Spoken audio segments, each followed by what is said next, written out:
The Accidental Entrepreneur is brought to you with the help of our sponsor, AWeber, the world's leading small business email marketing and automation service provider.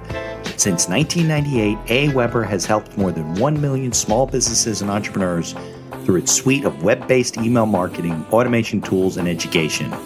AWeber, the best option when it comes to marketing your business. The podcast is also brought to you by the Alternative Board. Since 1989, the Alternative Board, or TAB, has been one of the leading peer advisory and business coaching organizations for independent business owners and CEOs across the world. By facilitating peer advisory boards, private one-on-one coaching, and strategic planning services, TAB helps business owners improve their businesses in ways that change their lives. And be sure to connect with our affiliate sponsor, GSM Growth Agency.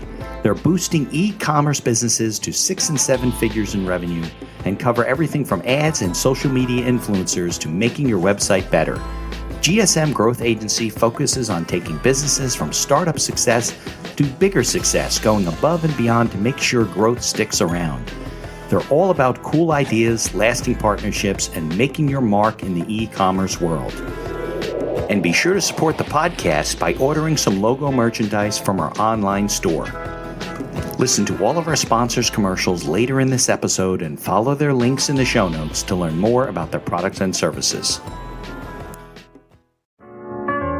Podcasting is a natural fit for that strategy because it's predicated on conversation and getting to know people. And you get to do that in an intimate way over the course of 20 minutes, 30 minutes. It's an amazing touch point. I'm getting to learn more about you. You're getting to learn more about me over the course of doing this interview right now. So we're actually forging a relationship by virtue of doing this interview. Of course. And so I think people would benefit, especially entrepreneurs and coaches, would benefit from speaking to more people. All right. Welcome back to another episode of the podcast. I'm your host, Mitch Beinhecker. If you are listening on your favorite directory, leave us a 5-star review whenever you can. If you're watching us on YouTube, subscribe to the channel, like us. Ring the bell, or if we have a bell, all those types of things. And I'm excited to get Cheryl on the show. We're going to talk about podcasting and how you can promote your brand and all kinds of great stuff, and learn about Cheryl's background. So let's get on with the show. The information provided in these episodes is for entertainment purposes only. It is not a guarantee of success or to be construed as advice of any kind. You should always seek advice from local licensed professionals before making any decisions. The dictionary defines an entrepreneur as a person who organizes and manages any enterprise, especially a business, usually with considerable initiative and risk. People often start a business without much choice, perhaps due to a job loss or just being dissatisfied at work, and they come up with an idea they just know can be successful. They become entrepreneurs by accident. That is to say, their success or failure happens by accident, not with intention. My name is Mitch Beinhecker. I'm a corporate attorney and a business advisor. You're listening to The Accidental Entrepreneur, my podcast about how to achieve success on purpose, not by accident. Join me along with our monthly guests where we share our knowledge and help you get a hold of your business. And now on to today's episode.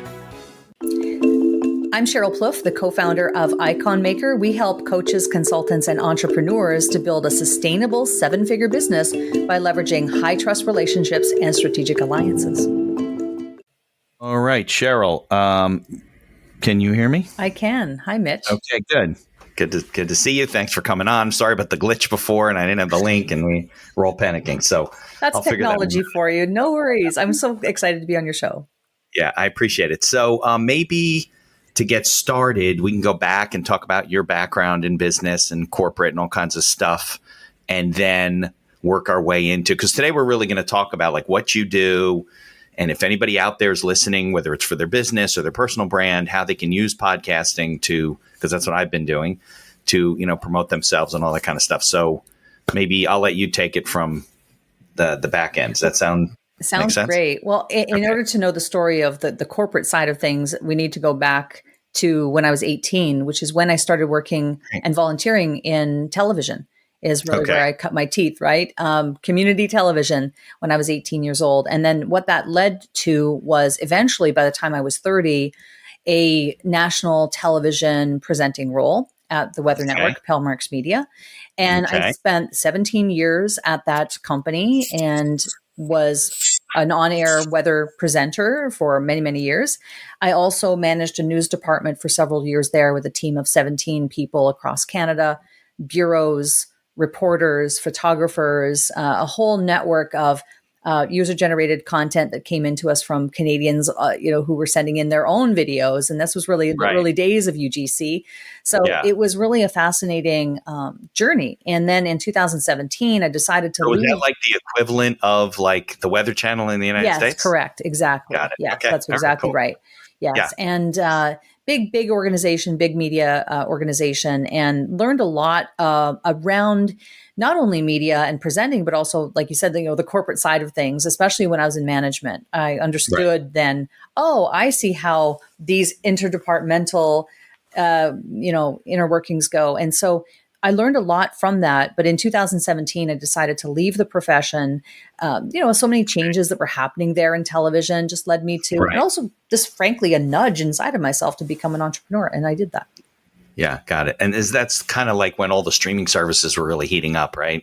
Everybody was starting streaming services. Now there's so many of them. Well, social media, I think that just the digital landscape, the fact that we even were at a meeting at one point where sort of an all employee meeting where they said, we're not really investing as much in television anymore, which is the division I was in. We're not investing as much in television. We're investing in digital.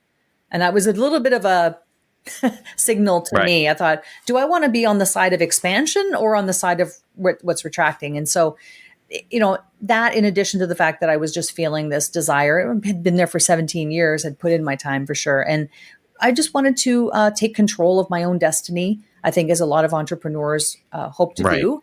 And then I eventually did that and started off with video marketing, which is something I knew very well. So is that what you did? You started a video marketing company by finding clients like corporate people to do videos for them and promotion and PR and, the digital marketing stuff. Yes. That's what I started with. And then it progressed into becoming really about media and visibility. And it really just eventually got to the point where I realized that it wasn't really about the video per se. It was what the video could bring someone. More visibility, more credibility, more reach. It was what came on the other side of the video. And then I applied that, of course, to other things that I've done since. So when you started, did you have like a litany of people to approach because of what you had done on TV? Or did you like, what? I'm a TV person. I got nobody. I better start hitting the streets and knocking on doors. And I'm always curious as to some people obviously go into business because they take 2 or 3 large clients with them and, whatever, but some people don't. So what was your kind of journey there? No, I definitely wasn't taking clients with me. It wasn't that sort of setup. But no, I really had to hit the streets, as you put it. How I decided to do that was through speaking, so what I knew to do was to get in front of people and speak about my area of expertise. And that's obviously still what I do today, but I ended up going out and doing some speaking and meeting people, and obviously caught the attention of some key people who said, "Hey, I'd love to work with you, and let's talk about it further." And that's how I was able to do that. So, where were you speaking? I was speaking at private meetings, on podcasts, on different types of stages, webinars. Anywhere there were business owners. Yeah, 100%. Yeah. But actually at that point in 2017, when I was really starting, I was doing local in-person speaking is what I was predominantly doing. Right. Of course. Well, and you're looking for companies, I guess, that are not too large, right? But are large enough that they can afford your services and can take advantage of. It was all really video focused at that point? It was video focused at that point for the first, couple of years. And, truth is, in that early stage, I wasn't knowledgeable enough to know that I should be narrowing it down to a certain size of business. Right. I didn't know that part. I just thought I need clients. How do I find clients? And so I ended up going out speaking about my area of expertise to anyone who would have me on their stage. And I caught the attention of people. And then I would create more, I would say more bespoke services for those organizations. So it didn't matter so much what the size of them was, because I wasn't doing a scalable program at that point. I was providing services. You could scope out the work and say, listen, I can do this, I can do that. Yeah. That makes sense. That makes sense. Yeah, I think, I know from my 32 years as a lawyer, as a business lawyer, and the 400 interviews I've done, right? Niching down and being very specific about your ideal client profile and who you work with, ultimately leads you to, more profitability, better quality of business. I mean, the whole thing. But when you're starting, like you said, you got to find clients. I mean, you'll deal with the client when they walk into the door, whether you can service them or not. Don't say no to anybody. And I think that's, you gotta, what do you got to do? If you want to get hit, you got to play in traffic, right? That's how I look at it. We talk about that at our workshop. We say that what gets you to 6 figures doesn't get you to 7. And the same is true of what gets you to 7 doesn't get you to 8. And when each of those milestones, those big milestones, have different strategies. And the fact is that you can hustle your way to 6 figures. That's really what I was doing in that first year. Right. But then it changes. The hustling doesn't work, and it's not as profitable. Correct. You're just getting, caught up doing projects that you shouldn't be doing that aren't as profitable, and trying to please everybody. And then, the quality of your life goes down, right? Because now you feel stressed. You're not sure. You're not focused. Every time you're dealing with a client, it's kind of a different approach, which is fine. It's bespoke anyway. But, I have very specific things that I do for clients. There's things people come to me. Could I handle them? Sure. Do I want to? Absolutely not. Right. And probably don't have the expertise because I don't focus on, that kind of stuff. Yeah. So it wasn't really until COVID that I started to really dive deep and explore the digital product, the digital program aspect of it. Although I had knowledge prior to that of how to do it, but I wasn't focused on it. And then during COVID was really what forced me to really start looking at the digital aspect of things, which is more scalable as long as you have the right strategy. And so that's what led me to say, hey, we're seeing social audio taking off. We're seeing podcasting taking off because people were using podcasting and social audio, Clubhouse, for example, as a way to stay connected personally and professionally. It was really a lifeline at that point. And one of my most viewed video on YouTube is about Zoom. So that was taking off. And so I thought, what if we utilized podcasting as a way of building high trust relationships, which I've always known to work. I've always known that the foundation of any good business is going to be built on relationships. Of course. Rather than focusing on audience metrics and am I newsworthy? Am I this? And what are my downloads? And being obsessed with that. What if I directed my attention toward actually building quality, high trust relationships with people and see what happens? And that's really when things started to take off in a different direction. And was the focus on video podcasting? I mean, or is there an audio component too? I mean, I've always been a pro video person, so I like the video and audio aspect of things. I think as you do, right? So I think I've definitely always gravitated toward the video side of things too. Got it. I mean, just like blogging or anything else, it is building. I mean, you're building high trust relationships, but it's the client building, what do they call it? Authority, right? I mean, you're creating content, you're building authority, and whether you're appearing on podcasts or you're hosting your own podcast or whatever. So is that your company really just focuses on helping people, promote and grow their business through the podcasting channel, or do you have other parts of your business that you also do? There are other parts to it. What we're at Icon Maker, which is the joint venture that I'm a part of, my 2 other business partners, what we focus on is to say, hey, leverage podcasting in order to build high trust relationships so that you can sell your high ticket program. That's really what the path is. So yes, there are more components than just the podcasting. It's not podcasting for the sake of podcasting. It's podcasting within the structure of a system to establish relationships and to allow for those high trust relationships to help you sell your program in an elegant way, in a non-salesy way, in a very cool way. And so there are a variety of different components to the program itself. Mm-hmm.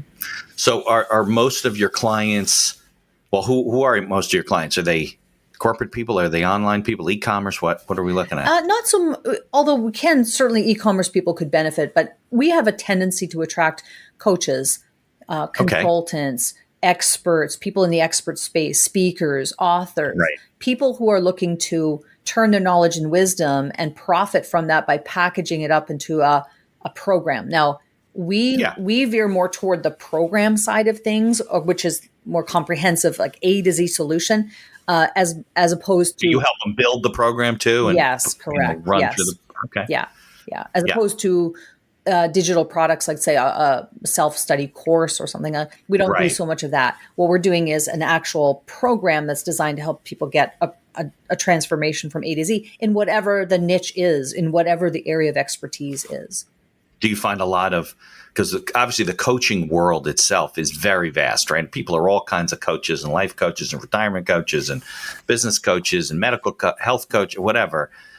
Do you find that a lot of people are not that focused when they meet you? Like, because I don't always ask the question, but you meet with different people and sometimes it's very clear that they have a system and a program and this is how they do it.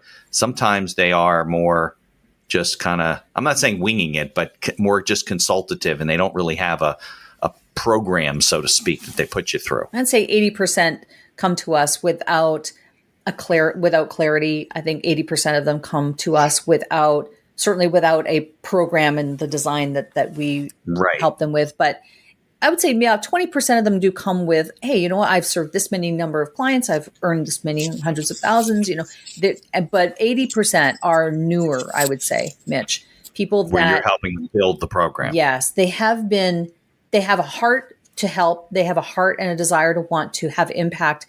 But what we have noticed is that in the coaching space, and to your point, it is vast and there are a variety of different ways to attract or to approach it. We have found that the majority of people come to us having been striving for and have been on a hamster wheel of trying every tactic under the sun. Struggling. Yeah. And they've invested in a lot of different things and nothing's really ever panned out for whatever reason. Right. And that's predominantly what we're seeing. So that's why we choose to link our payments to results, which is very different in the coaching space. We don't see that a lot. We see a lot of guarantees, right? A guarantee, 30-day back guarantee. We're talking about actually linking payments to results, which is very different. And we feel that we're leading the charge on that for the coaching industry, frankly. We think that every coach should do that. Okay, so that's an interesting comment. So that's kind of like your business plan, right? You're back there, you're starting a business. I guess it was just you to start, and then you merged with these other two people, and now you have Icon Maker. So from your standpoint as the business owner, right, what does the business plan look like? Because I'm curious as to how you came about to a results-based payment system and how that works. Admittedly, it is not something that I knew about until I met my partner, Tom. Oh, okay. Something that I wish I'd known of it. Right. I really wish. Look, you get the best ideas from other people. Oh, yes, 100%. Right. Yeah. Right. So Tom Danella and I came together in 2023. We purchased the assets of someone who was getting out of the podcasting industry to go into a different industry. We purchased those assets, and then that's how Icon Maker came to be.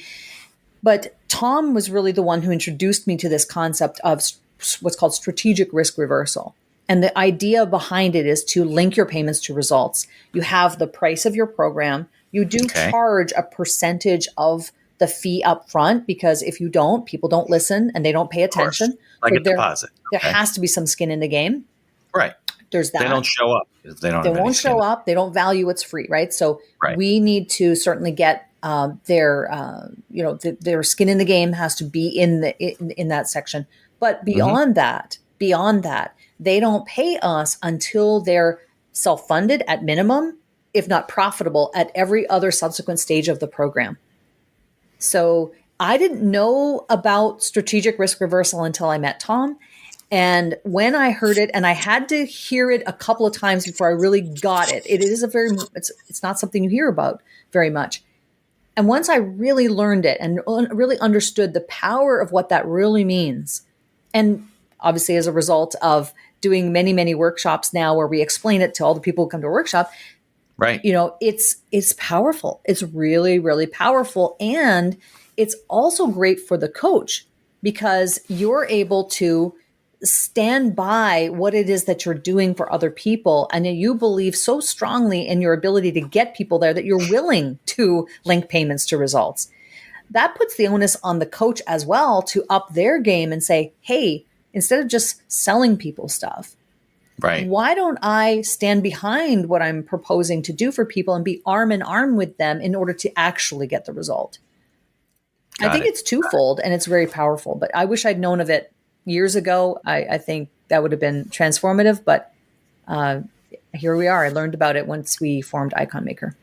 Well, it's not, I don't think it's every business owner that has the, we'll say, confidence to, be willing to say, hey, listen, we're going to get you results. And that's when you, for the most part, that's when you pay us, right? If we can't get your results because you're confident that you will, then you don't pay us, right? Now you and I both know that the system is not an if, it's a when, right? And as you get better at it in the formula, setting these people up and getting their content out there and putting it together and so forth, it happens. It's the same thing with my podcast, right? It just took time to have enough episodes and enough content that I don't look for guests anymore. They come to me because, you're, I forget her name, but the person who booked you on the show, who found me, I don't know how, right? She's not going to put you on a podcast that's got 5 episodes. Right.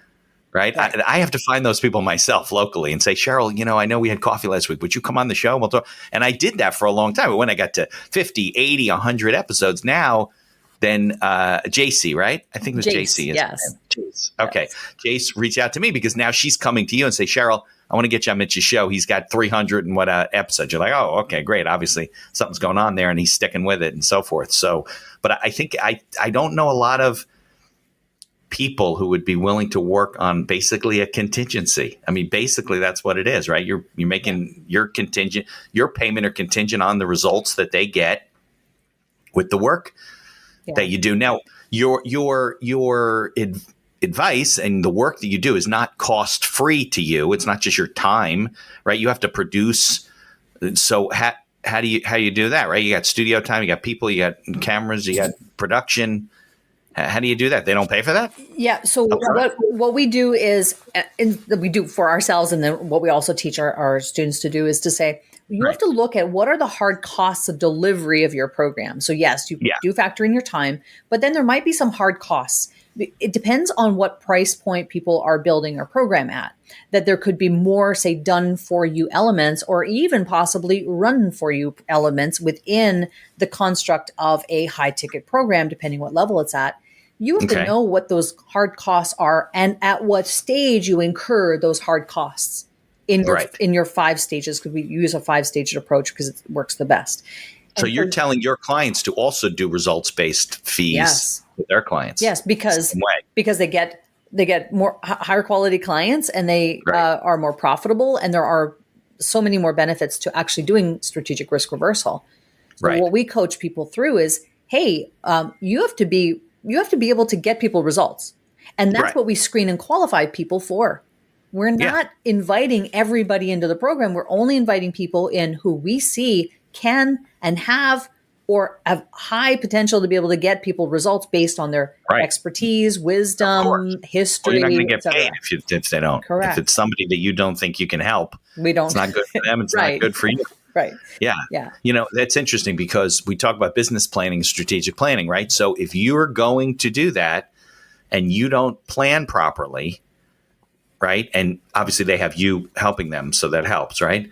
They could accidentally go out of business because they're spending money and incurring costs that they don't have revenue to cover. Right. They have to take that into account, and we coach them through that decision making as they build their program.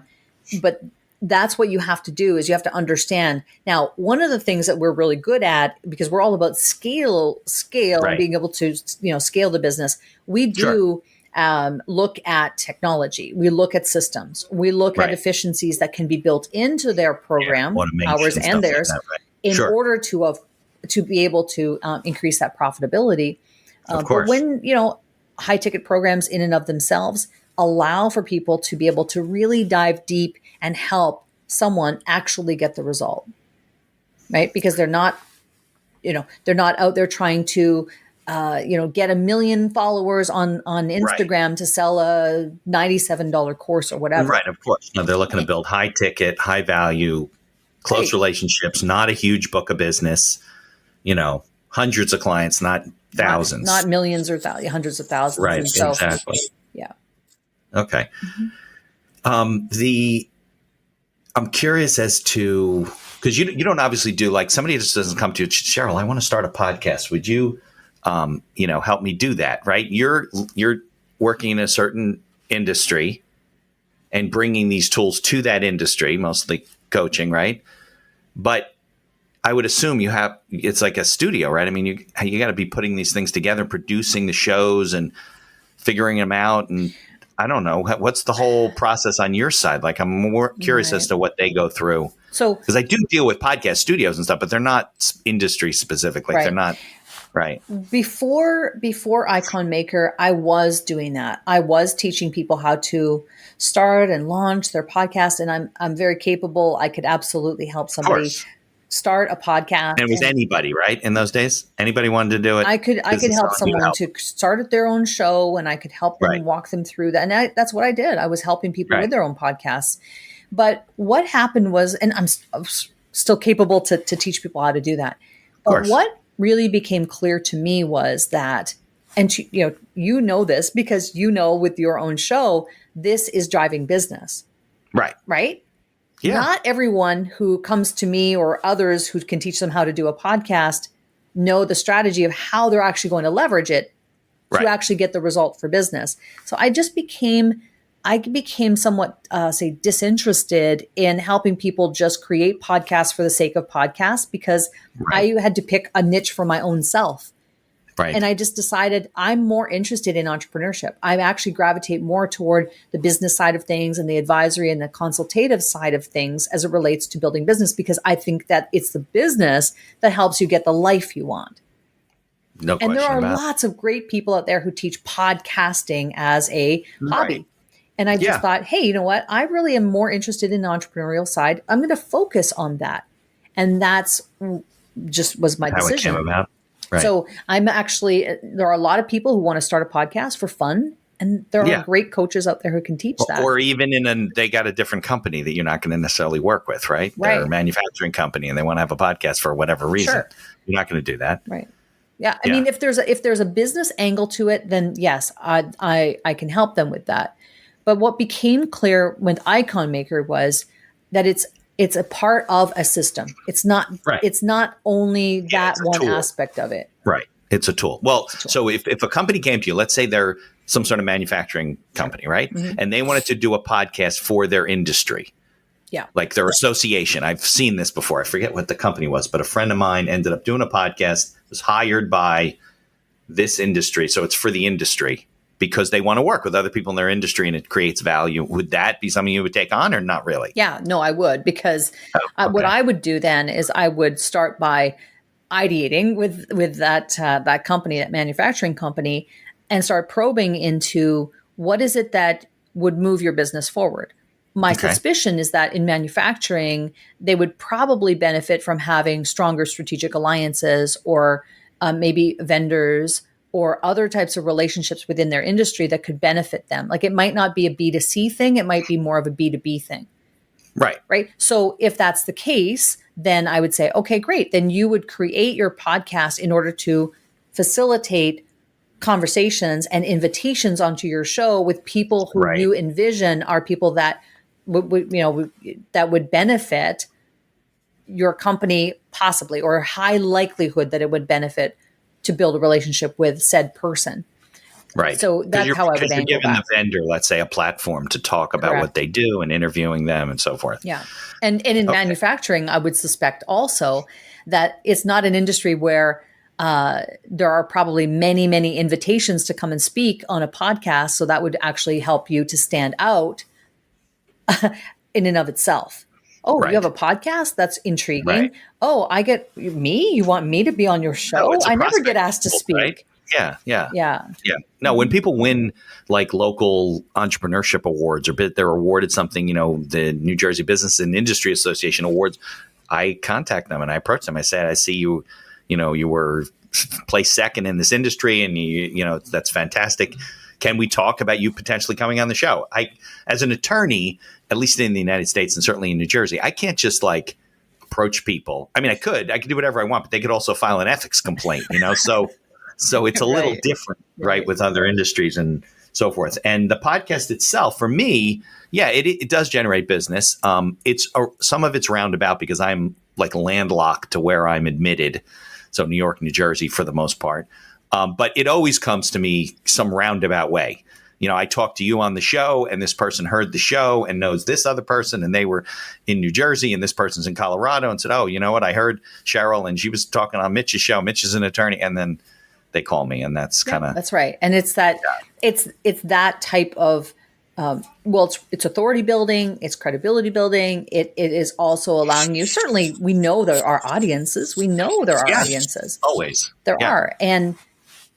But what we have been teaching is that we don't want the main strategy to be about the audience per se. We know and we recognize that there's an audience. But if you really focus on building a relationship and seeing where that goes, and that I'm not talking strictly in the sense of client to client, getting a client or a prospect. It can be, well, who does Mitch know? Right, Mitch has connections with people. Right? It's not necessarily we do business together. Right. It could be. Who do you want to meet? Right. It can be beyond that. It's who do I have access to that would benefit you? Who do you have access to that could benefit us? And be able to explore that or find introductions and be able to talk to more people. One of the things, I don't know if you find this, but one of the things I find with the coaching space, entrepreneurs, they're not talking to enough people. Oh, it's usually the problem. Yeah. They're not talking to enough people. They're head down on the computer, building a website. Right. They're head down doing some type of crazy thing with some type of graphic that they ought not to be doing. Right. They're not really selling, prospecting, or building business. And people shy away from that stuff. They maybe, as much as they are a coach, they're still people. They still, when they put on the salesperson skin, they still get hives to a certain extent. Like everybody is afraid of, I think they would rather, give a eulogy than they would give a sales presentation sometimes, right? I just talk to more people. And I think that that's also why podcasting is such an interesting medium. Podcasting it's a natural fit for that strategy because it's predicated on conversation and getting to know people. And you get to do that in an intimate way over the course of 20 minutes, 30 minutes. It's an amazing touch point. I'm getting to learn more about you. You're getting to learn more about me over the course of doing this interview right now. So we're actually forging up a relationship by virtue of doing this interview. Of course. And so I think people would benefit, especially entrepreneurs and coaches, benefit from speaking to more people. Publicly and privately. All right. So I wanted to ask you, two things. There's two sides of it, right? There, I have some questions about your customers and how you work with it, because as a podcaster, I know some of the issues about podcasting. Not everybody's good on a microphone. Not everybody's good on video. People are nervous, right? Whatever. And then on the your business side. So given the fact that a lot of the stuff you do is digital, is most of your company like virtual, or do you have like a studio the person's got to come into and you got, boom mics and a sound engineer and all this kind of stuff? I mean, how is that operated? It is virtual. It is virtual. Okay. We, on the podcasting side, we lean more toward batch recording. We definitely lean more, we're virtual on that side of things. Mm-hmm. And when it comes to the podcasting part within the scope of how we're leveraging it for our program is batch recording it, repurposing it. It's virtual. The clients are conducting the interviews, even if they don't have a broadcast voice. Like in a platform like this or StreamYard or whatever. Correct. Okay. Yeah. And that gets, we do all the back end things that we think that they ought not to be doing. That's part of our service, part of our program. Right. And so we do that for them. All they do is do the interviews and everything else is taken care of for them within. You're doing the post-production, breaking them up into reels and TikToks or whatever the industry is. Admittedly, batch recording is the key to it, right? Of course. We're not producing a podcast on a weekly podcast and reinventing that wheel every week for 2 years. For, we're approaching now 100 people. Show. No. Right. Yeah. Mine isn't either. Mine comes out when does it come out? Every Friday at about 9 or 10 o'clock when my VA gets it set up. But I record 2 on Friday. I used to be recording so many shows. I didn't know what to do with myself. Finally, I'm like, oh my God, I got to earn a living. My children need to eat and the bills need to be paid, Right. And it gets crazy. So you got to manage that stuff. But yeah, definitely. I was doing a live show once a month. It got to be too much. It was I don't think it was really accomplishing anything. It would be great. Maybe at some point we will go live and just do this live on LinkedIn while we're recording it and then publish it in a couple of months. Yeah. There are so many different ways to approach it. There are lots of different ways to approach it. So many different from a production perspective. So many different ways. And when people ask me, well, how should I do it? I say, well, we have to go back to what's the intent. Right. Of course. What is it you're trying to accomplish? And from there, the decisions about, well, should I do video and audio or just audio? Okay. What type of technology should I use? Should I do it on this program or that? Or where should I host it? And everything. You're doing the whole thing. All of those decisions typically can be made by understanding what I'm trying to accomplish through it. Okay. So here's the tough question and how you filter through people. So people have approached me, right? I've spoken about podcasts. I'm obviously not going to produce their podcast, right? And maybe at some point I'll refer them to you. But, people say, oh, will you come talk to us about podcasting? I go, well, I'm an attorney. Why would I do that? Well, you have a podcast, so you must know all about this stuff. I'm like, all right, I'll talk. Usually by the end of the show, half the group that wanted the podcast don't want to anymore, right? Because there's so much involved. But there are people, and that's why we had our little 15-minute chat, right? We met. We did. It's rare, but I have met people where I'm like, there is no way I'm getting through an hour. I'm not getting through 10 minutes with this person. They're not getting me anything. They're a dud, so to speak, and it's not going to make good content for them. It's not going to make good content for me. So there are a lot of people, maybe lots the wrong word, but there are people that are uncomfortable, right? On the microphone, right? On the camera and all that type of stuff. So is that a weed out criteria, or is that like a different training path where we say, okay, if you want to do this, we got to take you through a course where we get you comfortable on camera and on the microphone. For me, it came easy. I have no idea why, but I could see people I have people, Sheryl, and then I'll let you talk, executives who literally would email me every day up until the show. Are you sending me questions? Like, what are we going to talk about? And I'm like, trust me, I'll make you look good. It'll be a good, and afterward they're like, yeah, that really went well. But they were so nervous. And, so how do you handle that? Like what's been your experience? I had 2 different stints in my career where I taught college. I taught television performance at the college level for journalism students who were taking obviously a journalism program. But had no intention of ever being on camera. They wanted to be behind the camera. Yeah. But they had to take that course in order to get their diploma. They had to get their degree and move forward. Right. And I taught that course twice. My husband taught it for several years as well. We both worked in television for many, many years. And it always amazed me how at the beginning of the semester, we'd have people who were just shy and they just didn't want to do it. I don't really want to be on camera. And then I would just ease them into it and say, okay, we're taking baby steps here. Baby step 1, and then go through that. And they would be like, oh, okay, I didn't melt. That's not so bad. I didn't melt. That wasn't so bad. And then by the end of the semester, they're out there speaking in front of the camera. Like immersion therapy, right? Absolutely. It is really just about guiding people step by step and helping them build that muscle, build that confidence by actually doing it. Right. But do you find that a lot of people need that help? I mean, they come to you and they're not so good on camera and they're nervous on the microphone, or not too often? I haven't found that to be as much of a case now post-COVID than pre-COVID. I think what happened was during COVID, well, so many people had to get on Zoom. And you start seeing yourself with this whole group, and you're right. Yeah, Zoom, that's probably what took care of a lot of it. Zoom helped train all the people. So to some degree, everybody was having to face the fear and do it anyway and practice every day and learn the technology and see themselves on camera. And and they got over themselves to a large degree over that period of time. And so I don't find that that's the case as much anymore as it was pre-COVID. That's interesting. Yeah. A lot of things changed because of COVID. All right. Let's take a short commercial break. I usually do about halfway, but we're 40 minutes in. And then what I want to do, I usually do in the second half of the show, let's talk about the things you see that people do wrong and some of the things you do right. I mean, you said one of the things was they don't talk to enough people, which is clearly a problem industry. It's not industry. That's industry agnostic, right?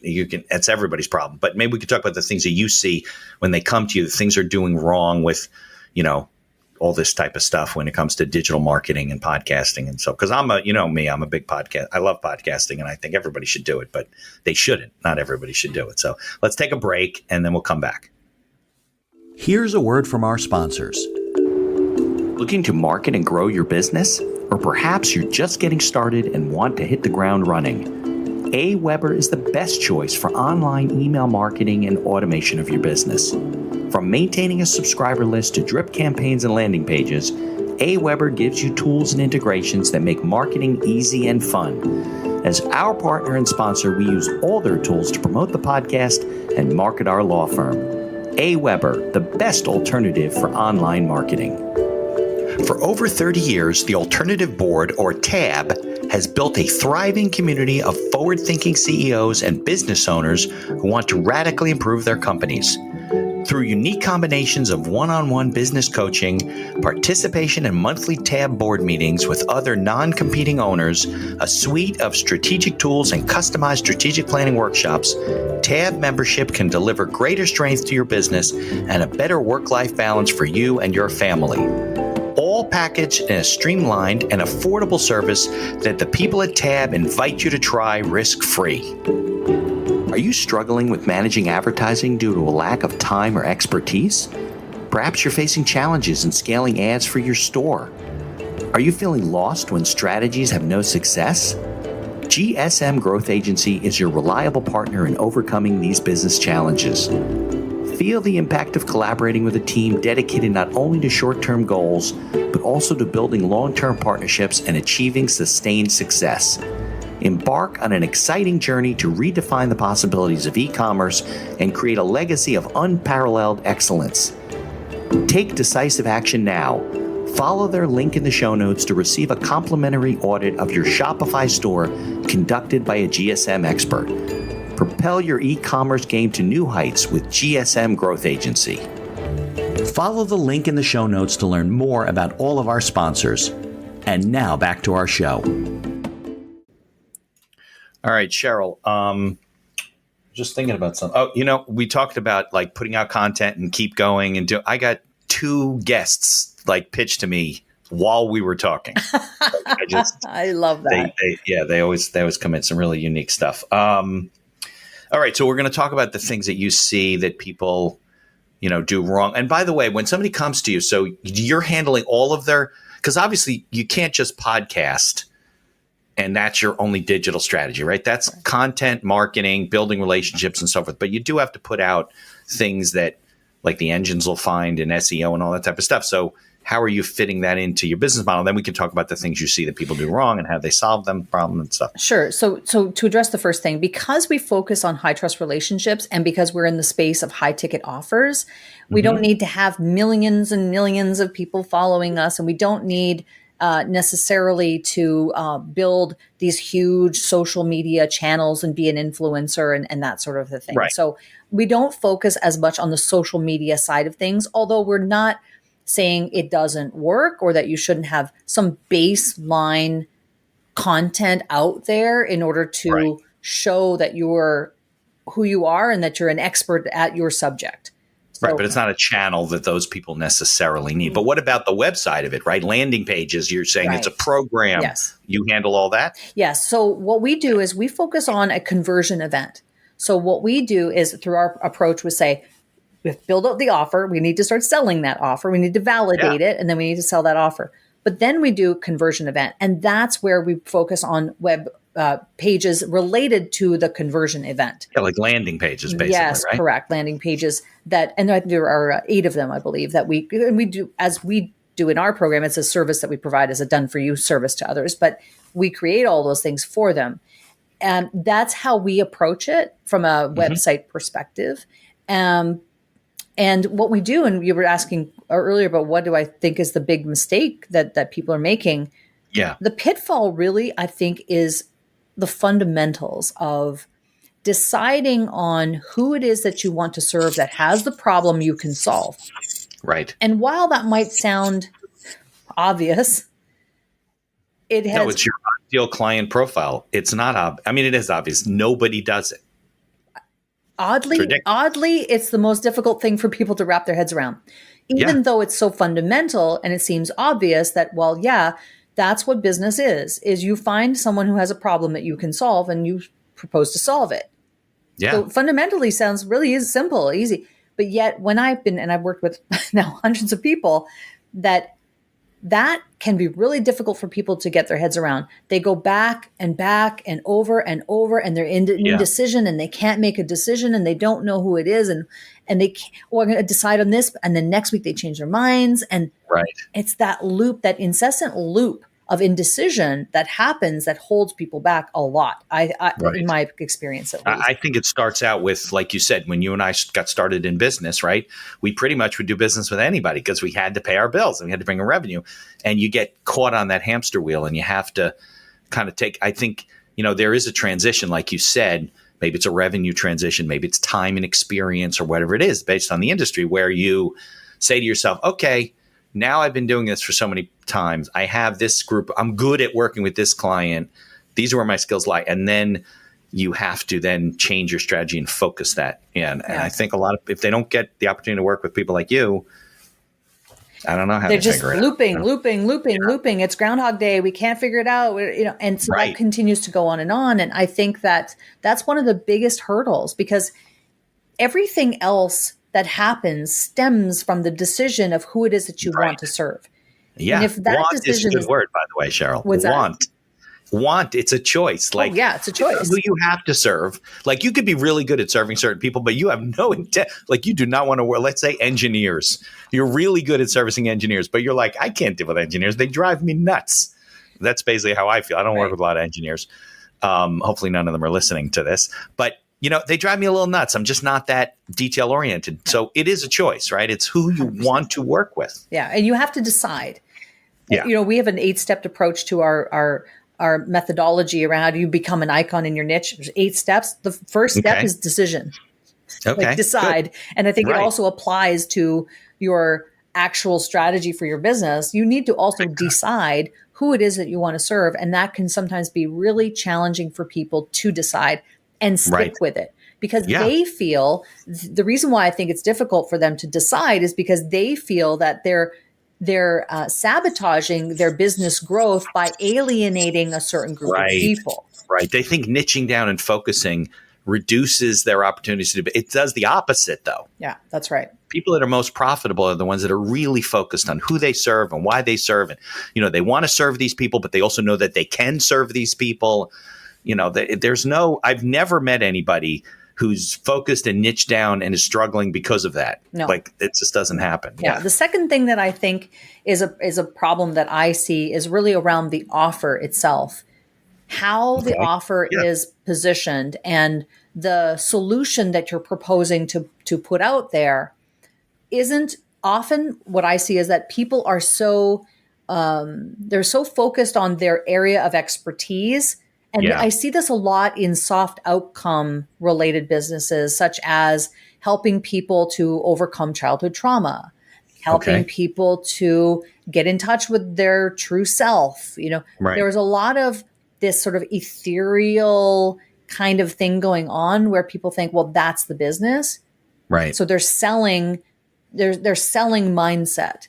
And it's like, no. It's what is on the other side of them changing their mindset.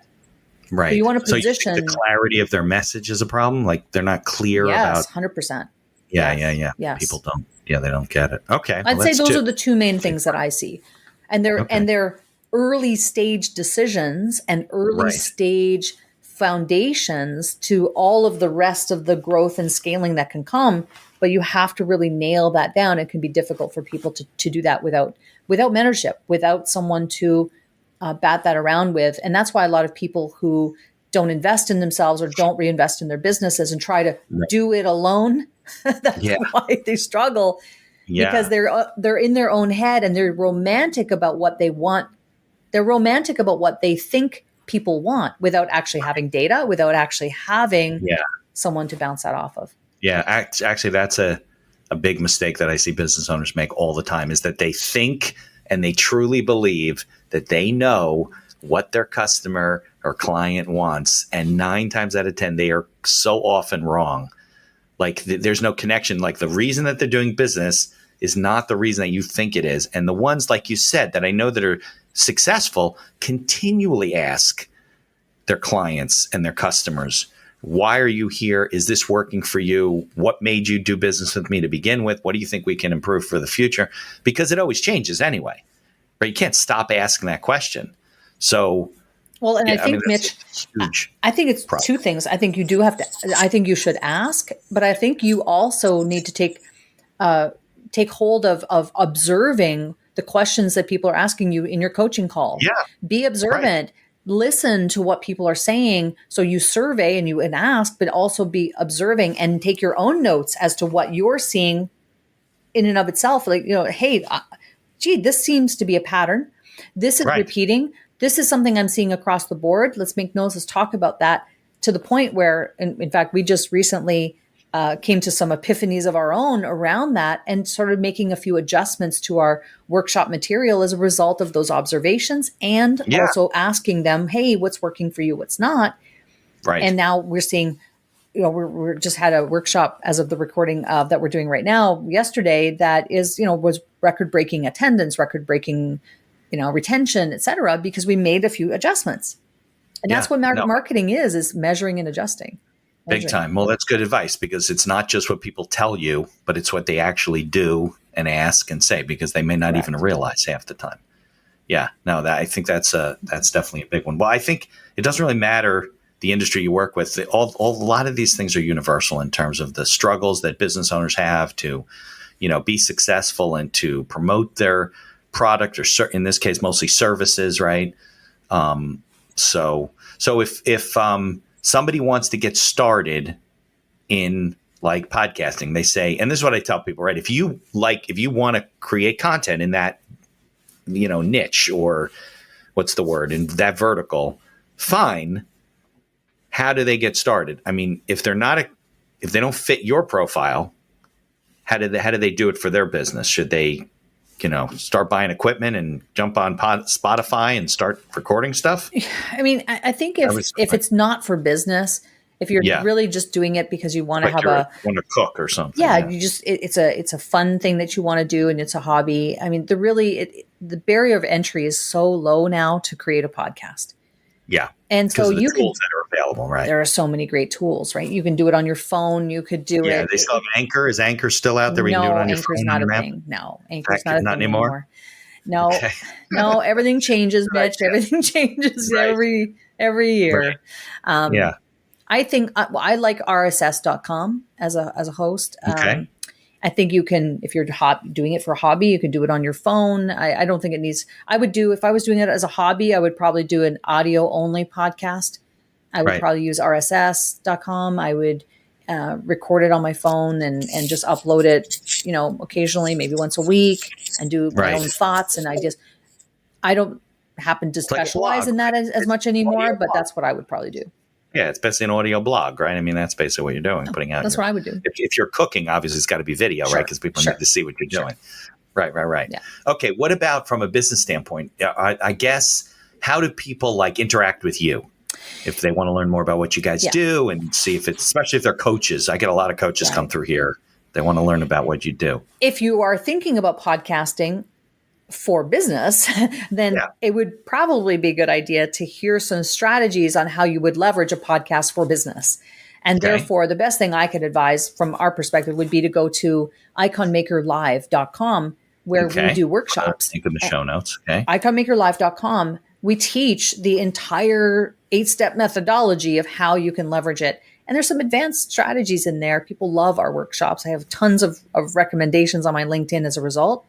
Mm-hmm. That's where people would learn, oh, I get it. So that's how I would use podcasting. That I think is the first step, is learning a new strategy of how you'd actually leverage it to benefit you in the business side of things. That's one of the things that I would recommend for sure. Okay. And it's an online, it's an online webinar, right? So somebody in the United States can work with you. It doesn't matter where they are, right? We have people all over the world. Yeah. Okay. Okay. Very good. And obviously you have a LinkedIn profile because you just mentioned that. So that's a good way to get a hold of you. All right. Well, we'll put all those links in the show notes. Okay.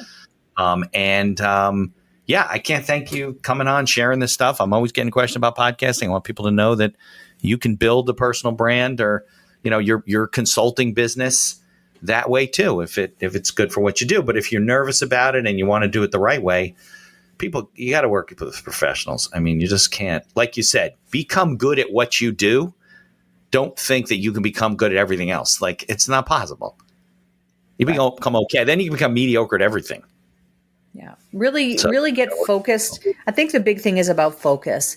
If you can focus on one program to get you to 7 figures, if you can be focused on a right fit client who you can serve and that your offer is aligned to serve them at the highest level, it's really about focus, because what we're seeing is such a fractured approach and a kind of a scrambling and a desperation of trying to do all these different things, and you're sabotaging yourself. Right? Yeah, exactly. And they're just scrounging around trying to make it work. And now look, working with you definitely gets them focused and on track, and you'll keep them track and accountability and all that type of stuff. So plus you have the approach that they basically don't pay you unless you get them results. So it's a no lose situation for everybody, because you're going to get them results. Yeah. I mean, that's just, or else you're out of business too. So Sheryl, I can't thank you enough, and stick around for the credits, and then we'll wrap things up. Thank you.